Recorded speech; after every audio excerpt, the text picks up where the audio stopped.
আজও দেশের উত্তর ও দক্ষিণের জেলাগুলোতে বৃষ্টি হচ্ছে। কোথাও কোথাও বজ্রসহ বৃষ্টি হতে পারে। খুলনা, বরিশাল বিভাগ সহ 18 জেলার উপর দিয়ে বয়ে যাওয়া তাপপ্রবাহ আজকের পর থেকে কমে যাবে বলেও জানিয়েছে আবহাওয়া অফিস। আগামী 2 দিনের মধ্যে বঙ্গোপসাগরে একটি লঘুচাপ সৃষ্টি হতে পারে। একই সঙ্গে বৃষ্টির প্রবণতা বাড়তে পারে বলে জানিয়েছে আবহাওয়াবিদরা। বিস্তারিত জানাচ্ছেন বিউটি সমাদ্দার। আকাশ কালো, মেঘের মধ্যেই ঢাকার আকাশে মাঝে মাঝে উঁকি দিচ্ছে সূর্য।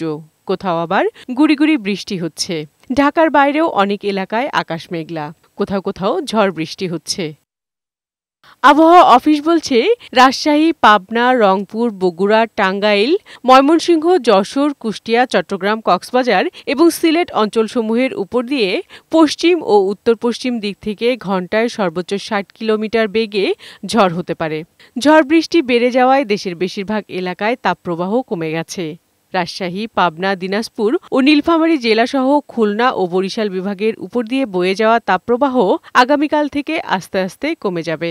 যশোর, কুষ্টিয়া অঞ্চল সহ খুলনা বিভাগে বৃষ্টিপাতের প্রবণতা গত কয়েকদিনের চাইতে বৃদ্ধি পেয়েছে।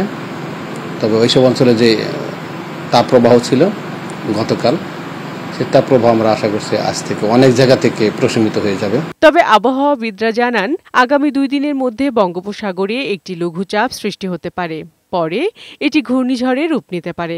লঘুচাপ সৃষ্টি হওয়ার যে প্রিকন্ডিশন যেগুলো লাগে, তার যে অনুকূল পরিবেশ লাগে, সেই পরিবেশগুলো মোটামুটি তৈরি হয়েছে। বিদায় 22 তারিখে একটি লঘুচাপ সৃষ্টি হওয়ার সম্ভাবনা আছে এবং লঘুচাপ সৃষ্টি হলে তারপরে আমরা দেখব যে সে কতটুকু ঘনীভূত হতে পারে অথবা কোন দিকে তার মুভমেন্ট হতে পারে। এ কারণে দেশজুড়ে বৃষ্টিপাত বাড়বে বলেও জানিয়েছে আবহাওয়া অফিস। বিউটি সমাদ্দার, বৈশাখী সংবাদ, ঢাকা।